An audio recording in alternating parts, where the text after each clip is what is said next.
नमस्कार साथियों, आप सभी का बहुत बहुत स्वागत है शिक्षा मनोविज्ञान की चौथी क्लास में। आज हम बात करेंगे व्यवहारवाद संप्रदाय के बारे में। जी, व्यवहारवाद संप्रदाय के बारे में हम बात करें तो व्यवहारवाद की स्थापना करने वाले जो मनोवैज्ञानिक है वो कौन है? जेबी वॉटसन है। देखिए, स्थापना 1913 ईस्वी में जेबी वॉटसन ने अमेरिका के हॉपकिंस विश्वविद्यालय में की।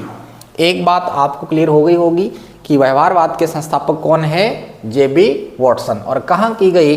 अमेरिका में। कौन से विश्वविद्यालय में? हॉपकिंस विश्वविद्यालय के अंदर। और कब की गई है? 1913 ईस्वी में। इस संप्रदाय को स्किनर ने आगे बढ़ाया। किसने बढ़ाया है? स्किनर ने आगे बढ़ाया, और इसीलिए स्किनर को मौलिक या मूल व्यवहारवादी भी कहा जाता है। मौलिक या मूल व्यवहारवादी के नाम से किसको जानेंगे हम? स्किनर को।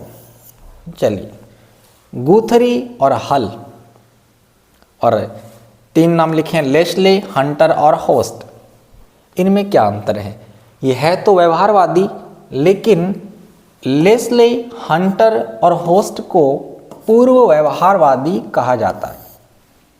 मोस्ट इंपॉर्टेंट है, ये प्रश्न कई बार आया है। इधर देखिए, गुथरी और हल को उत्तर व्यवहारवादी कहा जाता है। मतलब जो लेस्ले, हंटर तथा होस्ट हैं, ये पहले हुए किससे? गुथरी और हल से। गुथरी और हल बाद में आए हैं, इसीलिए इनको क्या बोलते हैं? उत्तर व्यवहारवादी। क्या बोलते हैं? उत्तर व्यवहारवादी। चलिए, फिर हम बात करें, व्यवहारवाद को मनोविज्ञान का द्वितीय बल कहा जाता है। कौन सा बल? सेकंड बल। तीन बल पढ़ते हैं हम। मनोविज्ञान के कितने बल पढ़ते हैं? तीन। पहला, दूसरा और तीसरा। देखिए, दूसरा मैंने बता दिया आपको कौन सा है? व्यवहारवाद है।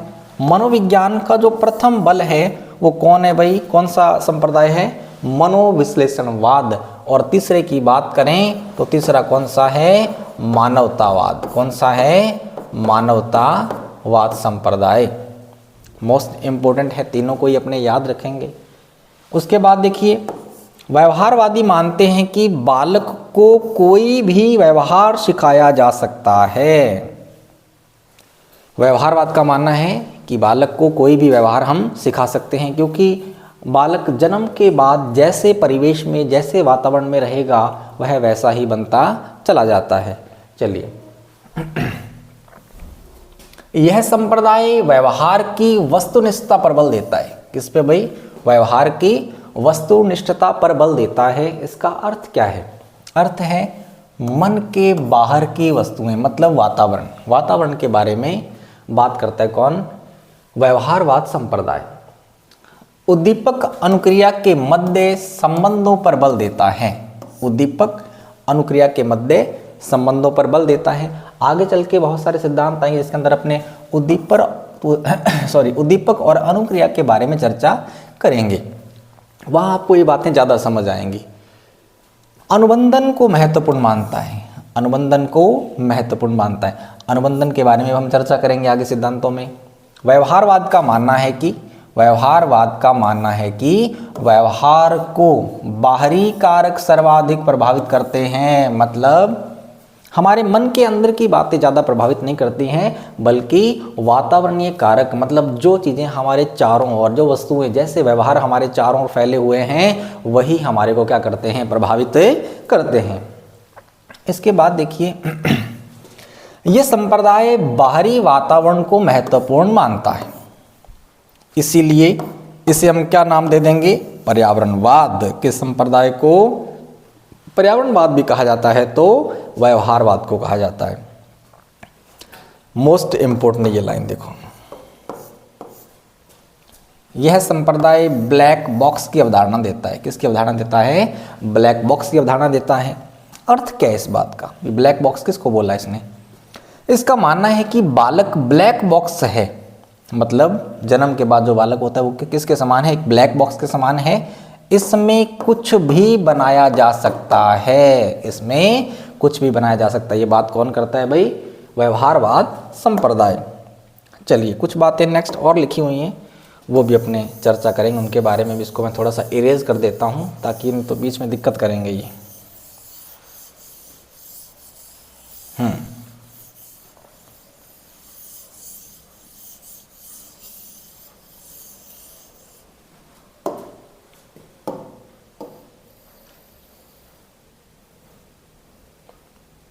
चलिए हम बात करें, आदत के 3 नियम बताए। कितने नियम बताए हैं? आदत के 3 नियम बताए गए हैं व्यवहारवाद के अंदर। कैसे? पहला नवीनता, दूसरा बारंबारता और तीसरा क्या है? अनुबंधन। मतलब जो आदत है वो ये 3 नियमों पर टिकी हुई है। कैसे? मान लीजिए 2 सहेलियां हैं और पीजी के अंदर रहती हैं, साथ पढ़ाई करती हैं, साथ में तैयारी कर रही हैं। उनमें से एक लड़की को चाय पीने की हैबिट है और एक को नहीं है, मतलब वो बिल्कुल चाय नहीं पीती है दूसरे वाली। तो जो सहेली चाय पीती है वो जैसे ही शाम को 4 बजते हैं साथ वाली सहेली को बोलती है कि चलो मेरे साथ, मैं चाय पी के आ रही हूँ। तो वो दूसरी सहेली जो चाय नहीं पीती वो उसके साथ चली जाएगी। 1-2 दिन जाएगी, उसके बाद जो चाय पी रही है वो दूसरे साथ वाली को बोलेगी थोड़ी सी आप भी पी लीजिए ना, कंपनी देने के लिए। तो कंपनी देने के लिए उसने चाय पी पहले दिन, वो नवीनता है। वो क्या है? नवीनता। अब वो रोज़ जा रही है, थोड़ी थोड़ी चाय डेली पी रही है, मतलब रोज़ चाय पी रही है, तो बारंबारता हो गई, बार बार उस व्यवहार को दोहरा रही है। और उसके बाद में अनुबंधन होगा। वो कैसे? जो लड़की चाय नहीं पीती थी, एक दिन ऐसा आएगा वही दूसरी सहेली को बोलेगी कि चलो चाय पीने चलें, जो कभी चाय पीती ही नहीं थी। क्यों? क्योंकि क्या हो गया है? अनुबंधन। और क्या बन गई है फिर? वो उसकी आदत, चाय पीना उसकी भी हैबिट में हो गया है। समझ आई? पहले हमारे लिए व्यवहार नवीन होता है, फिर हम उस व्यवहार को दोहराते हैं और अंत में हम उसके साथ अनुबंधित हो जाते हैं। ये बात आपको समझ आई होगी। देखिए, ये संप्रदाय केवल शरीर को स्वीकार करता है, मन को स्वीकार नहीं करता। तो हम क्या बोल देंगे? ये संप्रदाय मन रहित संप्रदाय है। मन रहित क्या है? संप्रदाय। कौन सा? व्यवहारवाद। चलिए नेक्स्ट पेज हमारे सामने है और संप्रदाय का नाम है संज्ञानवाद। संज्ञान एक मानसिक क्रिया है। क्या है? एक मानसिक क्रिया। संज्ञान एक मानसिक क्रिया है। अब संज्ञान के बारे में बहुत डिटेल से आगे चल के पढ़ेंगे। यहाँ आपने बेसिक बातें कर रहे हैं। प्रारंभिक योगदान, संज्ञानवाद संप्रदाय के अंदर प्रारंभिक योगदान देने वाले बंदे कौन है? विलियम वुंट और निस्सर। विलियम वुंट और निस्सर संज्ञानवाद के जनक माने अपने। तो जनक किसको माना जाता है? जीन पियाजे को। किसको मानेंगे?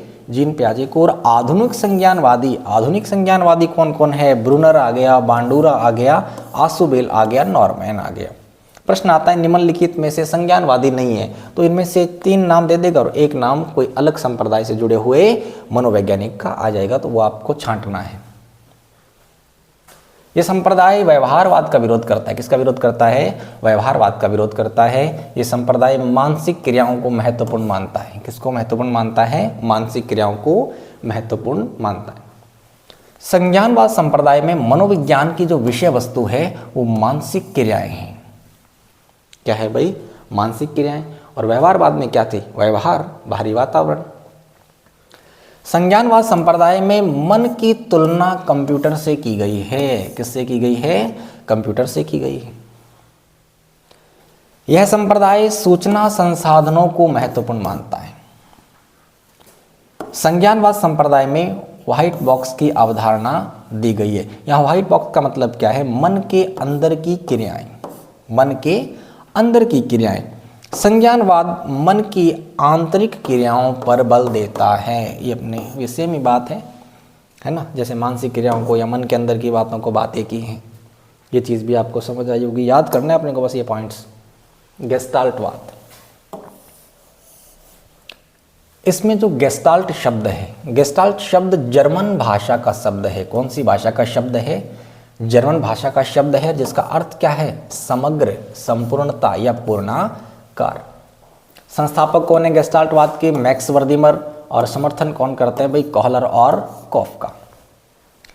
चिंतन के 3 प्रकार बताए हैं। कितने प्रकार बताए हैं? 3 प्रकार बताए हैं। उत्पादी चिंतन, यांत्रिक चिंतन, प्रयत्न ऑब्लिक भूल चिंतन। चलिए, मानसिक क्रियाओं के संगठन पर बल देता है, संपूर्ण से अंश की ओर सीखने पर बल देता है, अंतर्दृष्टि व प्रत्यक्षीकरण को महत्वपूर्ण मानता है। ये प्रत्यक्षीकरण लिखा हुआ यहाँ पे, अंतर्दृष्टि या सूझ, इसके बारे में हम पढ़ेंगे। ठीक है, आगे चल के सिद्धांत आएगा। नेक्स्ट देखिए, मोस्ट इंपोर्टेंट है मनोविश्लेषणवाद। कौन सा संप्रदाय है आपके सामने? मनोविश्लेषणवाद। मनोविज्ञान पर सर्वाधिक प्रभाव है। मनोविज्ञान पर कौन से संप्रदाय का सर्वाधिक प्रभाव है? मनोविश्लेषणवाद का। फिर हम बात करें इसके जनक कौन है, सबको पता होना चाहिए, सिगमंड फ्राइड। फ्राइड ने 2 मूल प्रवृत्तियां बताई हैं। कितने मूल प्रवृत्तियां बताई हैं? 2। एक कौन सी है? इरोज, और एक कौन सी है? थैनेटोस। एक कौन सी है? इरोज, और दूसरी कौन सी है? थैनेटोस। इरोज में क्या है भाई? काम प्रवृत्ति शामिल है। ये शक्ति निर्माणात्मक है। कैसी है? निर्माणात्मक। जीवन जीने की इच्छा या आशा पैदा करती है। कौन सी शक्ति भाई? इरोज या मूल प्रवृत्ति। थैनेटोस कैसी है? विध्वंसात्मक है। कैसी है? विध्वंसात्मक है। आक्रामक कार्य करने को मजबूर कर देती है और आत्महत्या के विचार भी पैदा कर देती है। 2 मूल प्रवृत्तियां बताई हैं। किसने? सिगमंड फ्राइड ने। देखिए, मनोविश्लेषणवाद में 2 मॉडल बताए गए हैं। एक तो है स्थलाकृति मॉडल और दूसरा कौन सा है? गत्यात्मक मॉडल। देखो, मैंने आपके सामने ये लिखा हुआ है, इसकी डिटेल नहीं है अभी, हल्का फुल्का इसके अंदर बताया गया। जैसे ही अपने मनोविश्लेषणवाद के सिद्धांत आगे चल के पढ़ेंगे, इदम अहम पराहम के बारे में, चेतन अचेतन अचेतन के बारे में तो बहुत डिटेल से बातें हैं, वो अपने सिद्धांत के अंदर पढ़ेंगे। देखिए, स्थलाकृति मॉडल के अंदर मन के 3 प्रकार बताए हैं। मन के 3 प्रकार बताए हैं, चेतन मन, अचेतन मन और अचेतन मन। फिर हम बात करें गत्यात्मक मॉडल के अंदर, इदम अहम और परा अहम की बात करता है। इदम को इड भी लिख सकते हैं, अहम को ईगो और परा अहम को सुपर ईगो। समझ आई बात यहाँ तक? देखिए, इदम में क्या है? पशु प्रवृत्ति है। यह मनुष्य में जन्म से होती है। इसमें गलत इच्छाएं क्या हैं?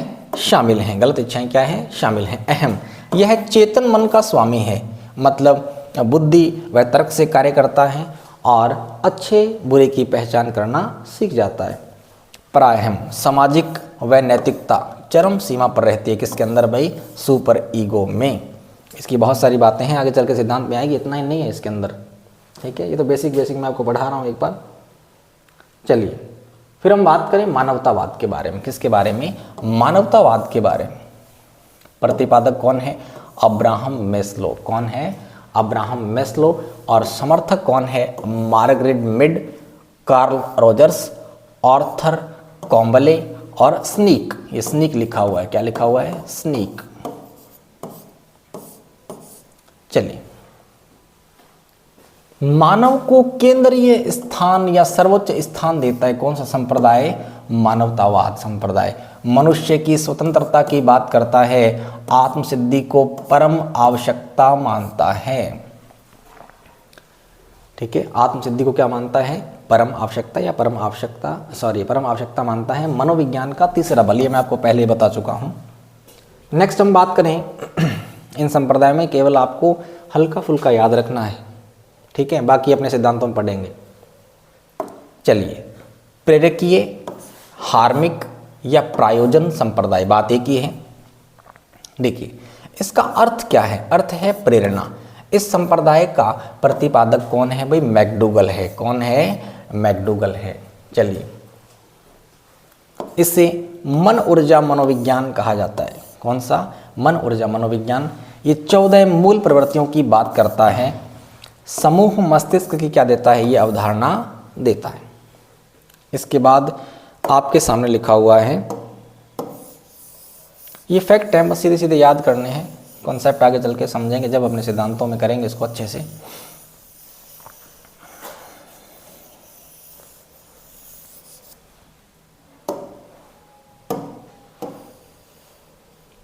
चलिए, लास्ट में है हमारे सामने समाज शास्त्रीय संप्रदाय। एरिक फ्रॉम, सुल्लिवान, कैरॉन, हॉर्नी तीनों ने दिया है।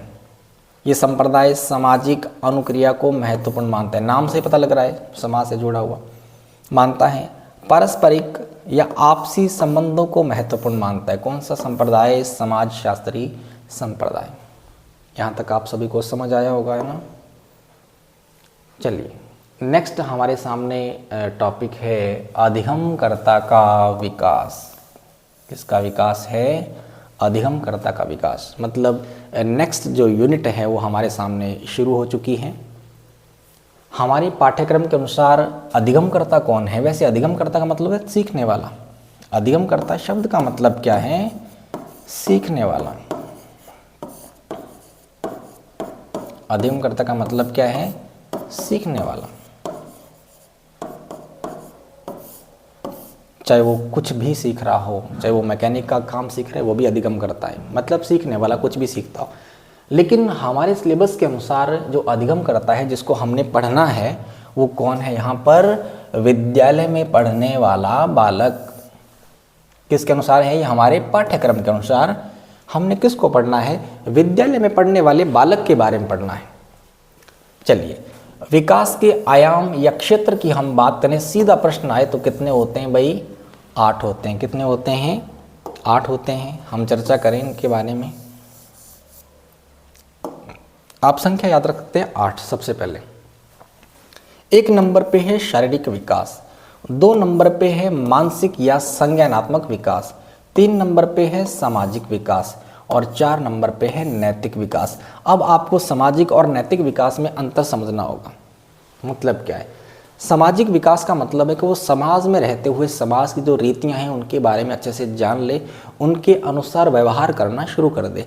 अब नैतिक विकास क्या है? नैतिक विकास में जो प्राणी है वो क्या करता है? समाज में जो रीतियां फैली हुई हैं उनमें संशोधन करता है, अच्छे बुरे को पहचानता है और उसके अनुसार क्या करता है? व्यवहार अपनाता है। जैसे मृत्यु भोज है ना। मृत्यु भोज पहले अनिवार्य था, मृत्यु भोज। लेकिन जैसे जैसे लोगों में समझ पैदा हुई, उनको लगा कि मृत्यु भोज पे जो खर्च करते हैं, पूरा गांव खाने के लिए आता है ना, तो जिनके घर किसी घर के जीव की डेथ हुई होती है तो वहाँ पे एक तो ऑलरेडी वो परेशान होता है, ऊपर से खाना भी खिलाना पड़ता था, मतलब मजबूरन वश, है ना। तो ये अपने राजस्थान में ये प्रथा थी और जैसे जैसे लोगों को समझ आई, उन लोगों ने इस प्रथा को छोड़ दिया और अच्छाई की ओर मुड़े। मतलब नैतिक विकास उनमें हुआ है। मतलब अच्छे बुरे में फ़र्क कर लेना और अच्छाई को अपना लेना। चलिए नैतिक विकास के बाद हम बात करें संवेगात्मक विकास, फिर भाषात्मक विकास और मनोगत्यात्मक विकास और सौंदर्यात्मक विकास।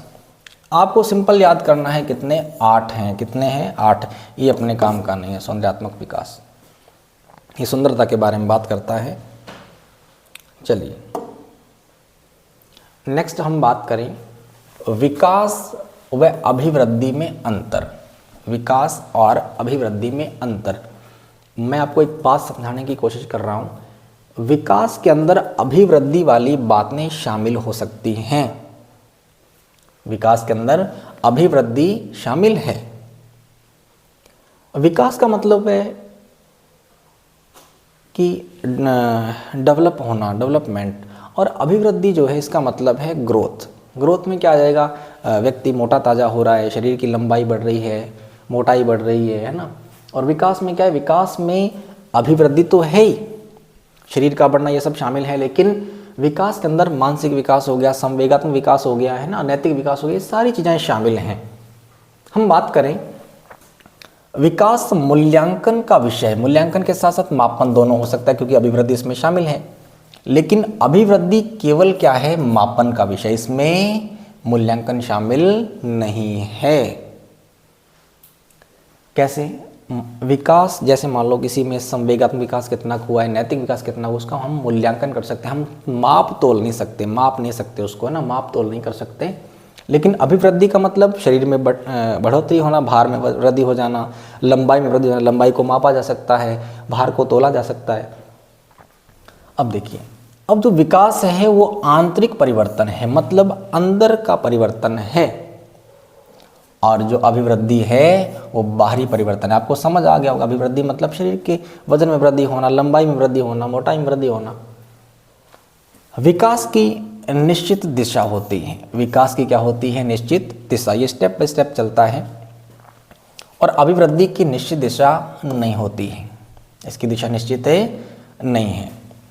विकास वर्तुलाकार है, विकास क्या है? वर्तुलाकार, मतलब स्पाइरल, इस प्रकार। विकास इस प्रकार चलता है, स्पाइरल है। और जो अभिवृद्धि है वो एक रेखीय है, मतलब एक अंग के विकास का प्रभाव दूसरे अंग पर नहीं पड़ता है, वो एक रेखीय है। यहाँ पर क्या होगा कि जैसे विकास हो रहा है, हम कोई चीज़ सीख रहे हैं, विकास हो रहा है, तो हम सीख लिए और वापस जैसे ऊपर जाएंगे तो पूर्व के अंदर जो ज्ञान है उसको साथ लेकर ऊपर चलते हैं, यूँ। ये क्या है? स्पाइरल है। क्या है? स्पाइरल, या हम हिंदी में बोलें वर्तुलाकार। चलिए नेक्स्ट हम बात करें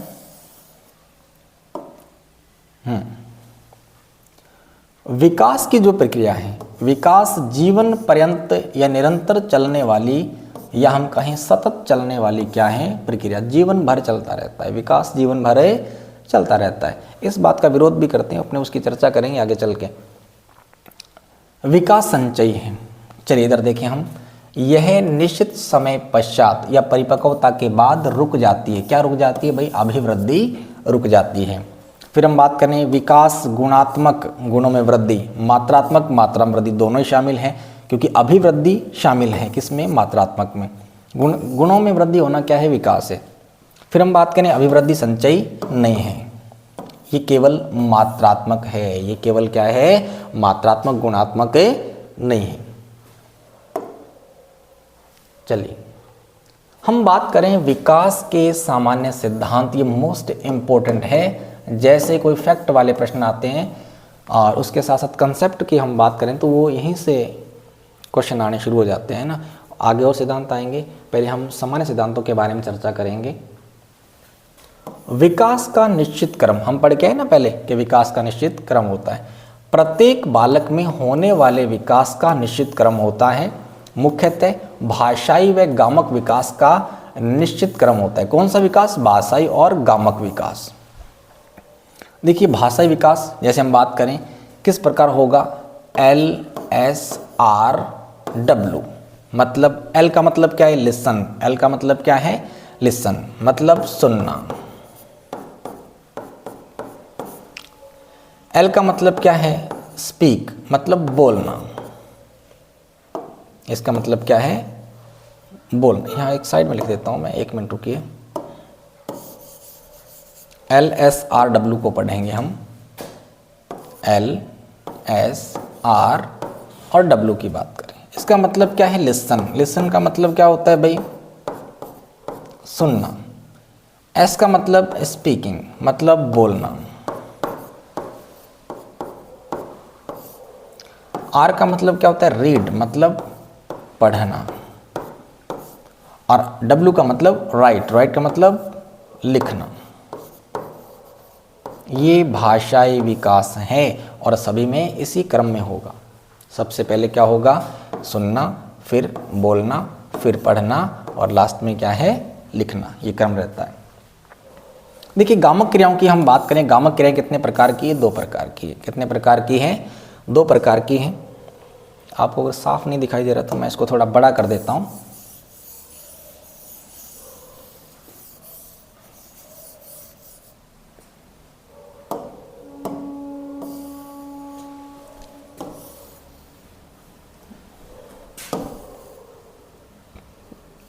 चलिए हम बात करें गामक क्रियाएं कितने प्रकार की है? 2 प्रकार की गामक क्रियाएं हैं। एक है सूक्ष्म गामक और एक कौन सी है? स्थूल गामक। सूक्ष्म गामक की हम बात करें, ऐसी क्रियाएं जिसमें शरीर की कम मांसपेशियां या एक अंग क्या करता हो, या हम लिखें कम अंग कार्य करते हैं। जैसे माला पिरोना। माला पिरोते समय हमारे जो अंग हैं या मांसपेशियां वो कम काम कर रही हैं और इसी के साथ हम एग्जाम्पल लें, सुई में धागा पिरोना, है ना, देखना, लिखना, ऐसे खेल खेलना जिसमें शरीर के कम अंग काम करते हैं। किताबों में क्या लिखा हुआ है? खेलना, है ना, जो खेलना, खेल खेलना, खेल खेलना शामिल कर रखा है किसमें? स्थूल गामक में। लेकिन खेलना जो है वो स्थूल में शामिल नहीं होता, मतलब सारे खेल शामिल नहीं होते हैं।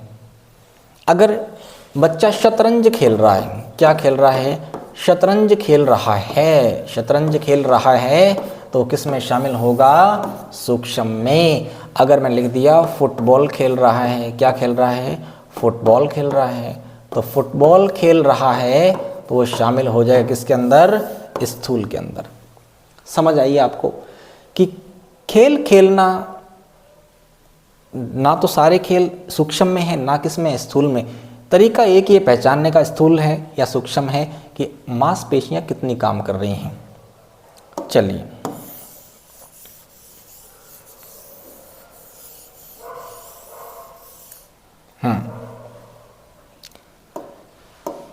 देखिए, स्थूल गामक क्या है? लगभग पूरा शरीर काम करता है या क्रियाशील रहता है, जैसे उछलना, कूदना, चलना, दौड़ना।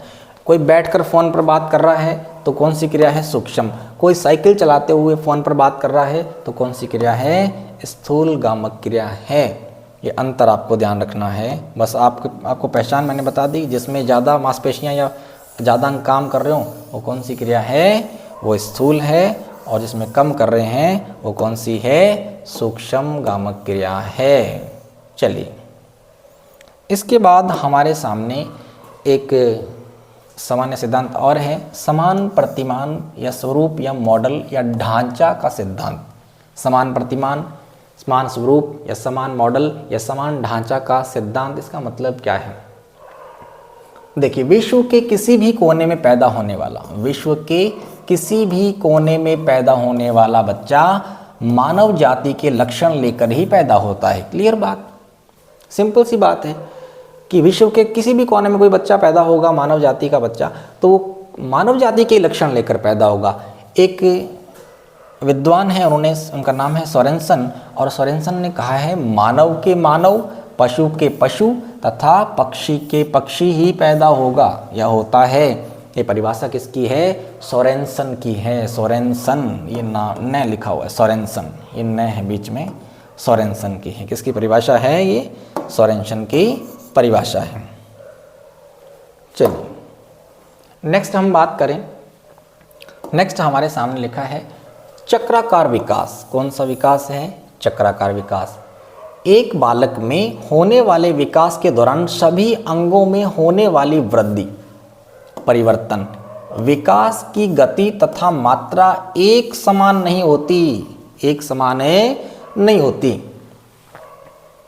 इसी प्रकार के संतुलित विकास को चक्राकार विकास कहा जाता है। कौन सा विकास कहा जाता है? चक्राकार विकास कहा जाता है। कौन सा विकास कहा जाता है भाई? चक्राकार विकास कहा जाता है। चलिए,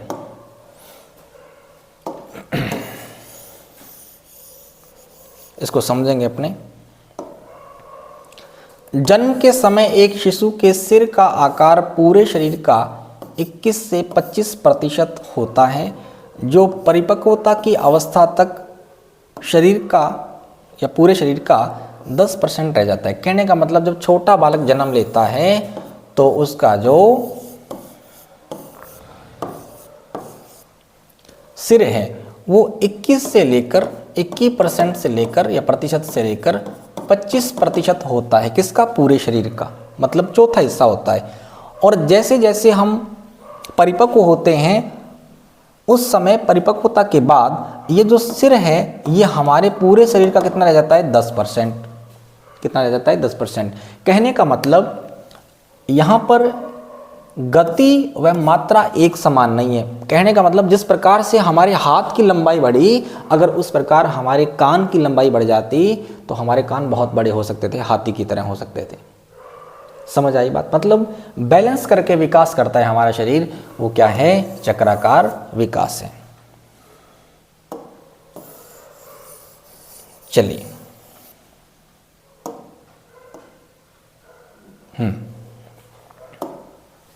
हम बात करें विभिन्नता का सिद्धांत, ये क्या है? प्रत्येक बालक में विकास की दिशा व क्रम एक समान रहते हैं। मोस्ट इंपोर्टेंट, ध्यान रखिएगा, विकास की दिशा व क्रम क्या रहते हैं? एक जैसे रहते हैं, सभी में एक जैसे ही रहते हैं। विकास की गति व मात्रा भिन्न भिन्न पाई जाती है। कहने का मतलब, दो भाई बहन है, उसमें भाई की लंबाई बढ़ गई है और बहन क्या है? छोटी रह गई है। मतलब बहन छोटी रही है, मतलब मात्रा में क्या है? कमी है, भिन्नता है, उसमें मात्रा ज़्यादा थी। और एक बात तो हम और ध्यान दें, कुछ बालक छोटी उम्र में बहुत ज़्यादा लंबे हो जाते हैं, बहुत लंबी हाइट हो जाती है ना, तो मतलब गति में अंतर है। गति में क्या है? अंतर। गति में और मात्रा में अंतर हो सकता है, लेकिन दिशा और क्रम में अंतर नहीं होगा। मोस्ट इंपोर्टेंट है ये बात। एक ही माँ के गर्भ से जन्म लेने वाली दो संतानों में अंतर पाया जाता है। समझ आई बात? एक ही माँ के गर्भ से जन्म लेने वाली दो संतानों में क्या पाया जाता है? अंतर पाया जाता है। वो क्या है? विभिन्नता का सिद्धांत। ध्यान रखिएगा, गति व मात्रा में भिन्नता हो सकती है, लेकिन दिशा और क्रम में नहीं होगी। चलिए,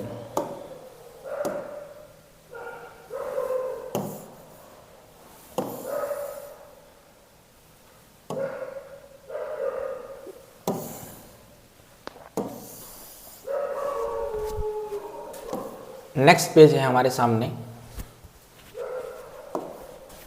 देखिए, सतत विकास का सिद्धांत।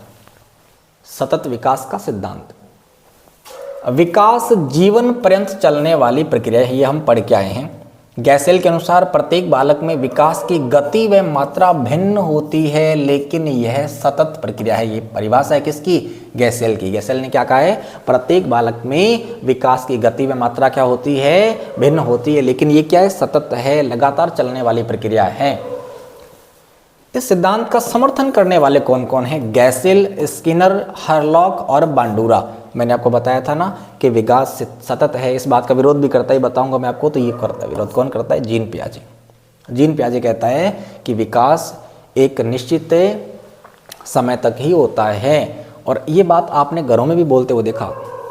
आपने बोलते ना, इन अजत या कल को नहीं, अब क्या होएगी? यही बात कौन कहता है? जीन पियाजे। वो क्या जितनी अक्ल आनी आ गई, अब क्षणों को नहीं हुए। ये बात कौन कहता है? जीन पियाजे। मतलब अब ये सुधार नहीं कर सकता अपने में, है ना। ये बात कौन कहता है? जीन पियाजे। लेकिन सतत विकास के सिद्धांत का समर्थन करते हैं कौन? गैसेल, स्किनर और हरलॉक और बांडूरा। हरलॉक के अनुसार, परिभाषा देखिए, हरलॉक के अनुसार विकास मंद गति से लेकिन सतत चलने वाली क्या है? प्रक्रिया है। मंद गति से मतलब धीमी गति से चलती है। सामान्यतः मानव के शरीर में होने वाले शारीरिक परिवर्तन ऑब्लिक बाहरी परिवर्तन एक निश्चित समय के बाद रुक जाते हैं, लेकिन कुछ परिवर्तन परिपक्वता के बाद भी देखने को मिलते हैं। जैसे 35-40 वर्ष की उम्र में अक्ल जाड़ आना, मतलब लास्ट वाली जाड़ आना, है ना। बीमारी, देखो नोट लगा के लिखेंगे, मोस्ट इंपोर्टेंट है। बीमारी अथवा दुर्घटना से हुआ शारीरिक परिवर्तन विकास व वृद्धि नहीं है। बीमारी के कारण मोटापा आ गया, बहुत ज़्यादा भारी वजन हो गया, तो वो किस में शामिल नहीं है? विकास में शामिल नहीं है, ना ही वो वृद्धि में शामिल होगा। चलिए, फिर हम बात करें पूर्वानुमेय या भविष्यवाणी का सिद्धांत। इस सिद्धांत के अनुसार प्रत्येक अवस्था में होने वाले परिवर्तनों के बारे में भविष्यवाणी की जा सकती है। नेक्स्ट हम पढ़ें निश्चित दिशा का सिद्धांत। इसको हम बोलते हैं सेफेलोकॉर्डल या शीर्षगामी सिद्धांत। एक बालक में होने वाला विकास एक निश्चित दिशा में होता है। किसमें होता है? कि निश्चित दिशा में। गैसेल तथा कुप्पुस्वामी के अनुसार बालक का विकास मस्तकोद्मुखी, मतलब सिर, ये सिर से पैर की ओर होता है, अथवा केंद्र से परिधि की ओर। केंद्र से परिधि को हम क्या लिख सकते हैं? Proximal distal. क्या लिखा है? Proximal distal. यह हम लिखें अंदर से बाहर की ओर होता है। ये किसने बोला है? गैसेल तथा कुप्पुस्वामी की ये परिभाषा है। आज की क्लास आपको समझ आई होगी। एक रिक्वेस्ट है छोटी सी कि आप इस क्लास को शेयर कर दीजिए, क्योंकि मैंने आपसे वादा किया है कि मैं आपको संपूर्ण मनोविज्ञान निःशुल्क पढ़ाऊंगा। तो आप भी इतना सहयोग करें और ज़्यादा से ज़्यादा अभ्यर्थियों के साथ इस क्लास को शेयर करें। बहुत बहुत धन्यवाद।